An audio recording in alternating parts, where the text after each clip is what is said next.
The Value of the Breath. A message from Jesus Jeshua. Channeled by Judith Coates.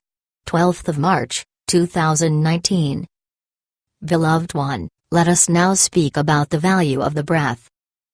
To breathe in is the first thing that you do at birth into human form, or as the four-footed, as well, and to breathe out is the last thing that you do when you are laying down the body, and moving into the true form of the energy of light.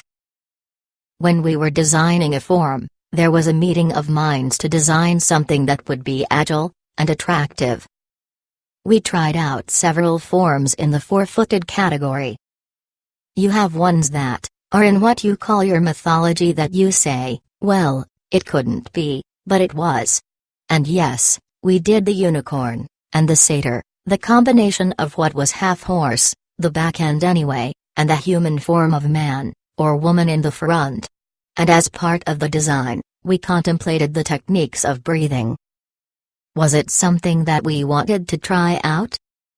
You know well the feeling of the inhale, and the exhale, and we played with the different snorts, as they are called.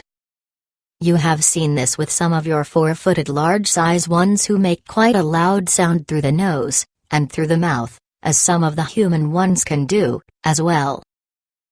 We played with shapes of noses. Have you noticed that even in this day and time there are a variety of noses, a Roman nose, aristocratic, or a short, stubby nose, or a longer size, more of a proboscis, or many other varieties? Some of our experiments worked really well, and some of them were as food for other ones' designs in their experimenting. So you learned how to either fly away, to run very fast, swim in the water very fast, or to say, well, I only wanted to live one day anyway. You have even now your insects, the very small ones, that live for a day, or so, and then they come back perhaps as the birds. So that which you might have been the day before as an insect, now you come back, and are the bird which eats the insect. And is there judgment? No. There is not judgment. There is only expression. By the time you get to walking on 2 feet, and you think that you are Lord and King of everything that is human, there is judgment. There is gradation in what is seen to be of value, and of course man is at the top of the pyramid. He, and now, it is changing to she, where you have the female form which is saying, I am equal, and, if it be known, I am actually a little wiser. Smile, I jest with you. Whether you choose in an incarnation to be male or female is a free choice, because you have been both male and female, and you have decided in different expressions of lifetimes whether you would come male and male together, female and female together, or male and female together.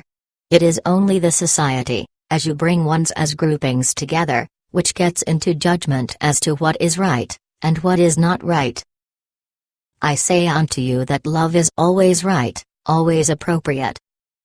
It does not matter what the form is, only love. So some of you are playing with expressions in this lifetime to see how it feels, and some of you say, been there, done that, I love all.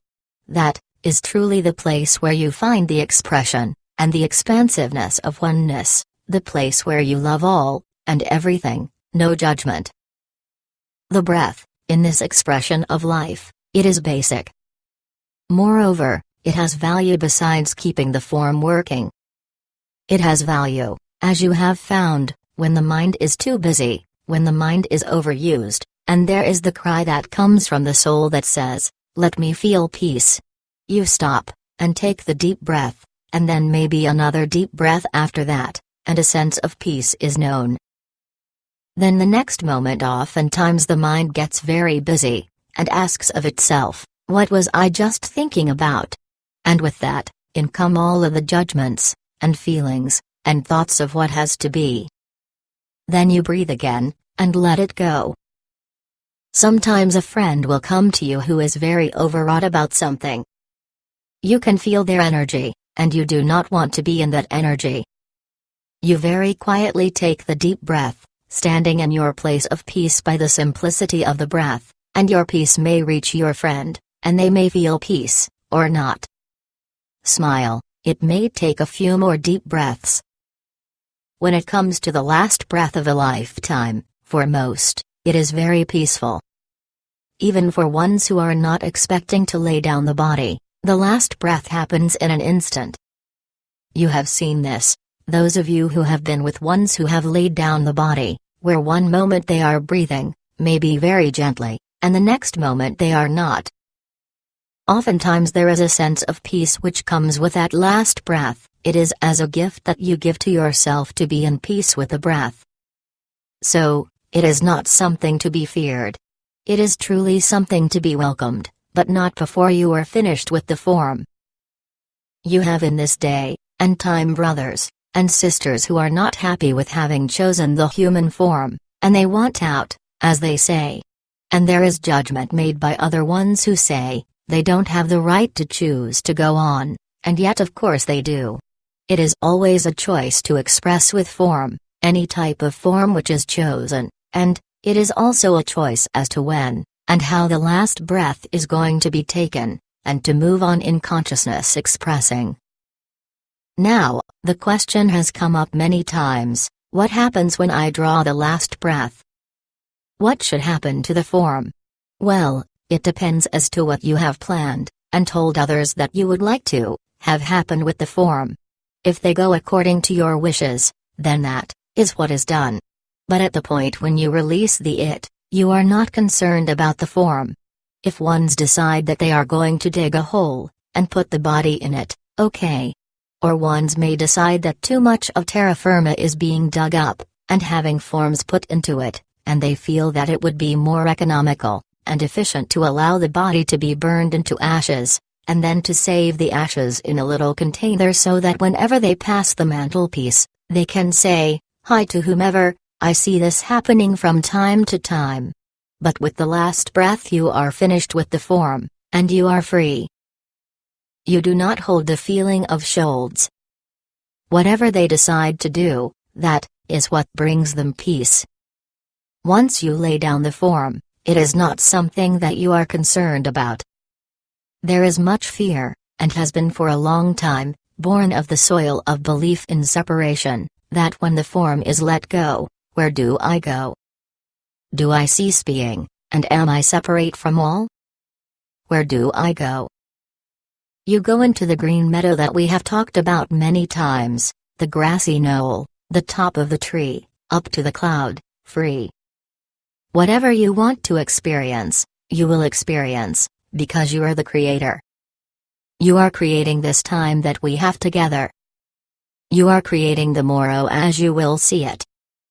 After you release the form, and you have allowed the last breath, you will be still creating.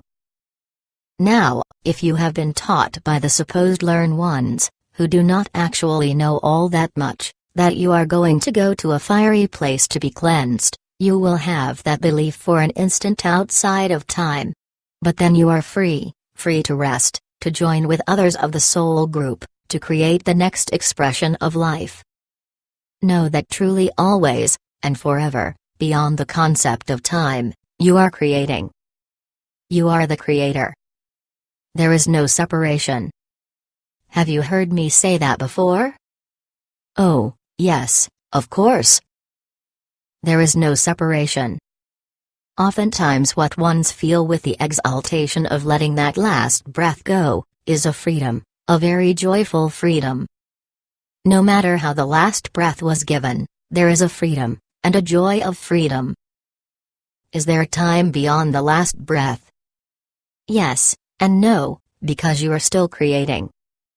So, if it has been put very deeply into your belief system that there will be time, and you must make the most of it even after you lay down the body, then there will be a process outside of time that feels that you are still marking off time. But I share with you that that goes very rapidly, because you feel free. Do you have conscious knowledge of what other ones are doing after you have let go of the last breath? You can, if you want to. You can check in from time to see how they are doing. However, there is the belief in this point of expression that there is separation, and ones who are still expressing with the form will say that they cannot see you, they cannot hear you, but you are right there sitting next to them, reaching out, touching them, stroking the hair, and they may feel something. Was that Uncle John going by? Yes, it was, so please feel it. Acknowledge it, and say, I don't know where you are, but I felt you. I have heard one say that, and it is very true, because there is no separation. There is no separation. Part of my job, should I desire to accept it, is to drill into you the knowing that there is no separation. So, if I repeat myself, it is because that is part of the instructions that I have accepted when I came to speak with you in this way, to say it so many times that when you have released the body, and are now wondering, now, what do I do? What can I do? You might remember that there is no separation. So those you have loved in form who have released the body, and gone on, they are still with you. They feel your feelings. If you are in a mournful place, they would like very much to take a finger, and give you a poke, and say, wake up, I'm still here, because they are. And when you are happy, they are happy. So it behooves you to remember the ones who have released the form in a joyful way, in a loving way, remembering the times when you have laughed together, when you have hugged together, the times when you have felt heart to heart the oneness of non-separation. You are a miraculous being. All of the expressions that you can think of, have thought of, you have brought into form quite often to play with for the sole purpose of feeling joy, feeling love. That is your job, and that is all.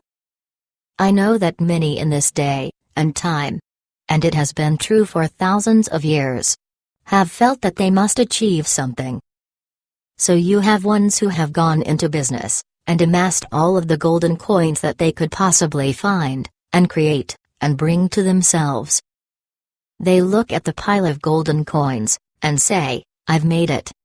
But when it comes to the point of releasing the last breath, what do the golden coins matter, whether there is a huge pile, or one, or none? It does not matter. What does matter is the feeling of love that you take with you that you know to be real. Be you therefore amassing love, the same as you go to your gym workout. You work out, and you work out, and get stronger, and stronger. Work, or play, with love. Find ones that you can go up to, and say, you know, I really like you. Every time I'm with you I feel so good. I feel in love. Fall in love every day with at least one person, best of all, with the one in the mirror. First thing in the morning, you get up, and the hair is all messed up, and the beard is growing, etc. Look in the mirror, and love that one. And the secret is that as you fall in love, and feel love with that one, you take it with you out into your day, and give the gift of love to everyone you meet. Then they come alive in love, in the feeling of being of value. That is the greatest gift that you can give to anyone, to let them know that you see they have value, that you are glad to be in expression with them. It is the greatest gift that you can give them. Breathe, because with the breath comes the opportunity for peace.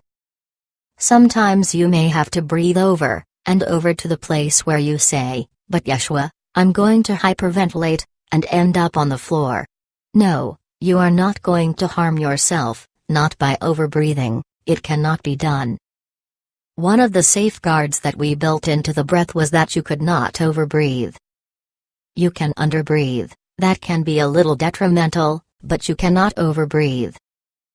The value of the breath. In this reality lowercase r, try living without it. It does not work so well. The value of the breath, it brings you to the place of peace.